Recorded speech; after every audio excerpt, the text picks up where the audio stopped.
These are my all-time favorite episodes to listen to. Anytime anyone who has launched gives a launch debrief, it doesn't matter if it's a course or a digital product, man, I eat that stuff up. I love data and numbers and seeing what other people are doing.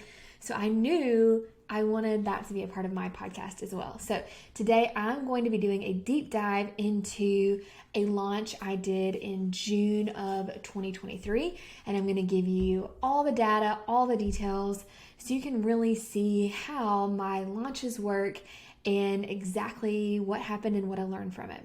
So it's going to really help you to understand what the course I was selling was about and who it was for. So this is actually a course called The Resource Academy. And this course is for teachers who want to create and sell teacher resources. Now, not everyone who signs up for the course wants to sell them. Some teachers just want to create resources for their classroom. And if you're not a teacher, you may be saying, what's a resource? What are you talking about? So this could be a worksheet. This could be an activity that teachers do in the classroom, like a maze or a color by number or a scavenger hunt. It could be assessments. And the reason I actually started this course back in 2019, this was the course that actually allowed me to quit my teaching job and allowed my husband to quit. It all started with this course, and it was actually called Math Resource Academy when I first started it, because it was just for math teachers. I was a high school math teacher. And then before I did this launch, I expanded it to all teachers, which is an important detail because I really think that helped with the success of the launch, to be honest. So the Resource Academy is the course, and the price point for this course is $397, or teachers can choose a payment plan of $37 a month for 12 months. It's not a membership, it's just a payment plan where after they pay the 12th and final payment, they no longer continue to pay, but they still maintain access to the course. I do give lifetime access.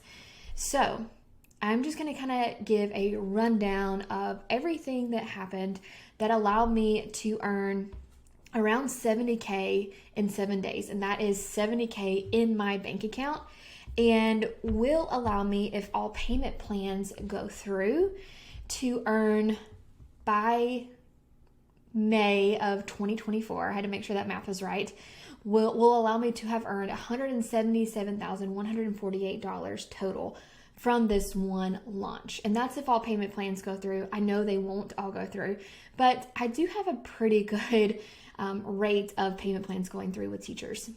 So I don't really have an issue with that. Okay, so I just wanted to kind of lay the groundwork of what this course was and a few more details before I get into the numbers of things that I did right before I launched this course. So I told you guys that this course was originally called Math Resource Academy, and I kept having teachers ask me, do you have anything for science teachers or English teachers? And the more I looked at what was inside the course, there was really just one module that was specifically about math, and that was teaching teachers how to make the math graphics, because this is something we don't learn in school as a teacher, and a lot of teachers don't have a textbook. I did not have a textbook when I was in the classroom. So teachers are purchasing their own materials, or they're making their own. If you're not a teacher, you're probably like, that's crazy, but that's the reality for a lot of teachers. So that's why there's such a need for this course, is because teachers need resources and they don't learn how to make them in college. So there was a disconnect there. There was a gap, and I filled that gap. So it was Math Resource Academy, but like I said, the more I was looking at it, the more I realized that the majority of the course could work for any grade level, any subject area. So what I did was I updated the entire course because it had been like 4 years since I created it, so it needed some updates. And I added a module about creating resources for other subject areas. Like, for example, if you are an English teacher, how do you make sure that you can use the book title in your resource and keep it, legal? So just things like that would apply to people outside of the math classroom. So I redid the course, I added some things to it, and I renamed it The Resource Academy, and I changed it my marketing so that people knew that this course was for any teacher, not just for math teachers. So I do think that really helped not only because it was a brand new course now, because I had updated everything was fresh and updated, but also expanding my audience helped with this launch and was one of the reasons why it was successful. Okay, so that's what I did before I launched. So every live launch I do is a challenge, which means I have a free 3 or 4 day training, and at the end of the training, I'm challenging them to do something. They have some type of action step to take. So for this particular course, what I do is, this is called the Resource Challenge, and it was a 4-day challenge, and each day of the challenge, I'm training teachers how to make a piece of a resource so that by the end of the challenge, they have a resource completed. And the reason I do this is because this course is really skill-based, and so it's important for teachers to understand how simple it can be to create a resource. And that's kind of what I teach in the challenge. Like, this is easy, you can do this. But by the end of the challenge, they're not thinking, oh, well, I have everything I need, because that's just one type of resource. And my course teaches a lot. And that's important with the challenge. And I'll probably go into challenges in another episode. That's not what we're here for today. But just to kind of lay the groundwork of what the challenge was. So we had these 4 days for the challenge. They received a video every day with just a piece of the resource. That was June 2nd through 5th. And then on the last day of the challenge was also the first day of open cart. So it was the first day that teachers could buy. So the cart was open from the 5th to the 11th. And after the 11th, they could no longer buy. The doors closed.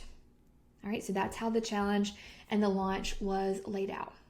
All right, so let's talk about the data, the numbers. Let me pull up here what I got. So I want to be completely transparent with you, because I feel like sometimes people will say these huge numbers, but they don't really give you the full picture. And so they make it seem like someone in the very beginning could have this huge launch, which I'm not saying it's impossible. It's totally possible, but it took me a long time to get to these big numbers because I've been doing this a while. The first time I launched this course was 2019. So this is 4 years later when I'm launching for this launch. So I'm going to give you all of the stats here. So before the launch started, I had an email list size of 23,000 people. So that's big. But I've been working on that email list for 4 years. So just to kind of let you know, like, you don't have to have a huge email list for your first launch, but you're also probably not going to make a huge amount of money in the first launch, and that's okay. You start and then you grow and grow and grow and grow. And then I added people to my email list during the launch, because the launch is a great time to add to your email list. I added about 6,000 people during the launch from Facebook ads. So during the challenge promotional period, I run Facebook ads, not to the course, but to encourage people to sign up for the challenge. I'm also sending emails to my list, because I may have had people on my list for a long time that have never joined my course, but they're probably interested in this challenge, and this may be the launch where they join. So I'm sending people to the challenge sign up page. So I had 9,207 teachers sign up for this challenge, which again is a big amount of challenge participants, and not something that I would recommend trying to shoot for your first launch. I've been doing this a while. This is like my 7th or 8th launch. So I had almost 10,000 teachers in the challenge. I spent $16,729.38 on ads. Again, not something that I recommend in the beginning. You don't even have to run ads for your first launch. I just want to be transparent because I feel like that's missing in our industry. So that's how much I spent on ads. I will say that in the teacher niche, I have noticed that the cost per lead is lower compared to other industries. So my cost per lead was about $2, between $2 and $2.50. So that's relatively low for a live challenge. In my course niche, I'm paying more like $5 to $10 per lead. So just to kind of clarify there. Okay, so that is kind of the stats of the challenge piece and what I spent on ads. So let's talk about sales. So I had 2 different payment options. I had the pay in full, which is $397, and then I had the payment plan of $37 a month for 12 months. Now, normally I do not recommend a 12-month payment plan because there's absolutely no way you're going to get 100% of those payments. It's just not going to happen because people are going to forget, wait, why did I sign up for this? They're going to think it's a membership because it's such a long payment plan. But I did this for a specific reason. I knew that the economy wasn't great in the summer of 2023. It's still not great right now. I knew teachers were struggling. I knew that teachers didn't have a ton of extra money to be spending on professional development or courses. So I purposely created that low payment plan from the get-go because I knew that that's what teachers needed. So you really want to make your course accessible to your audience and think about who your audience is. And it worked because, and I've never had this happen before, this was the first launch, but I had 142 people pay in full, so they paid the full $397, and 272 people chose the payment plan. I've never had that many more people choose the payment plan, and that let me know that that was the right decision for this launch because the payment plan actually, I think it's, let me grab my calculator here. Not trying to do that in my head and embarrass myself on here as a former math teacher. Okay, so the payment plan when they actually finish all payments is $444. So they're paying more than if they would have paid in full, but they didn't have the money or they just were scared to pay in full. So they needed that lower monthly payment plan. So 272 people bought the payment plan. I also had an upsell during the launch. I didn't add it until day 4 to the checkout, but an upsell is when people check out, they can check a box and it says, oh yeah, I want to add this additional thing. And the upsell was $37. It was a little training about how teachers can use ChatGPT to make their resources. And I had 86 people grab that at $37. So my conversion rate overall, and I calculate conversion rate based on how many people signed up for the challenge and how many people purchased. So how many people purchased divided by how many people signed up for the challenge times 100. So my sales conversion rate was 4.5%, and that's actually on the lower end for me. For a live launch, I've had up to 10, 12%.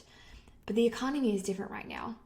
Things are just different. So I wanted to make sure that I was adjusting things to make the sales I still needed to make, even if my conversion rate was lower. That's why I wanted so many people in the challenge, because I knew I might have a lower conversion rate.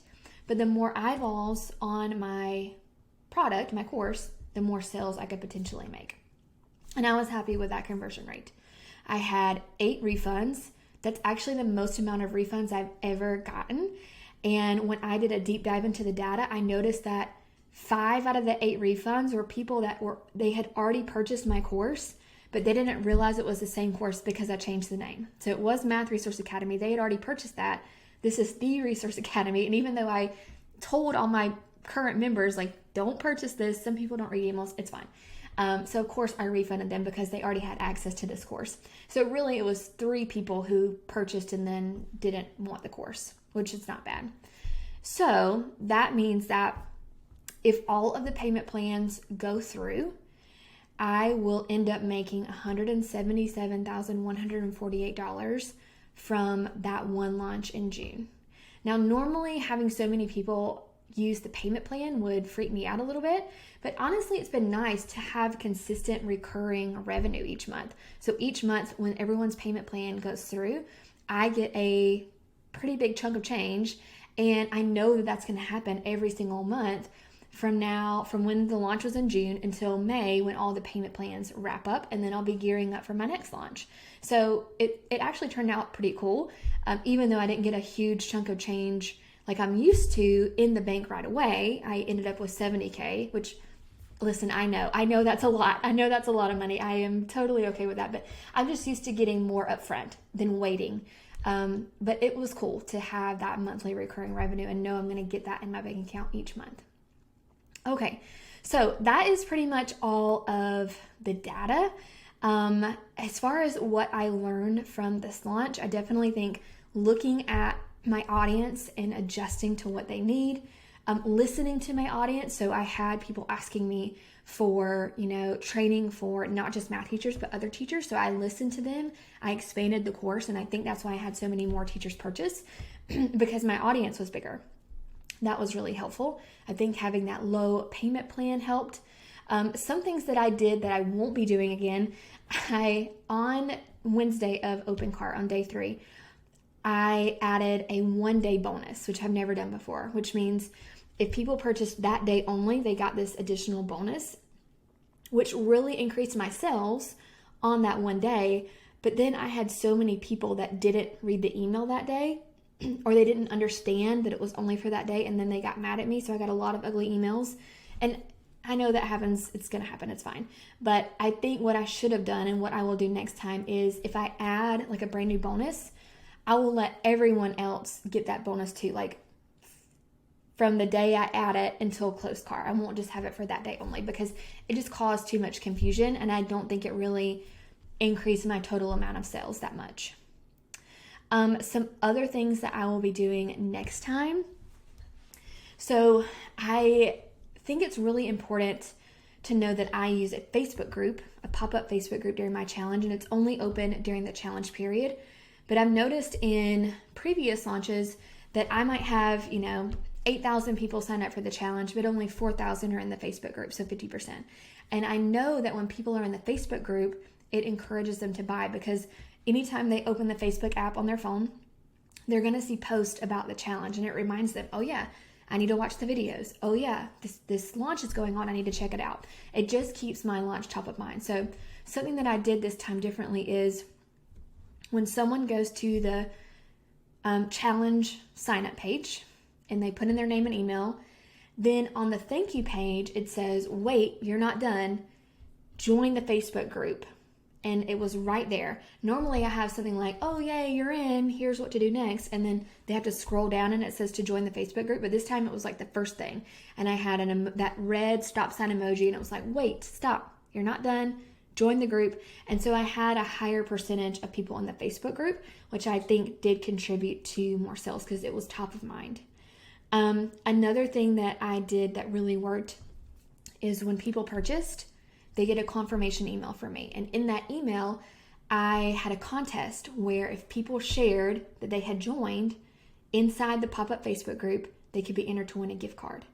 And so when people started joining, they started posting that in the group. Oh, I joined. I'm so excited. I joined. I can't wait to get started. So other people who hadn't joined yet, they were like, wait, all these people are joining. I want to join. And it kind of gave them FOMO, and it also kept this course top of mind, and that really helped.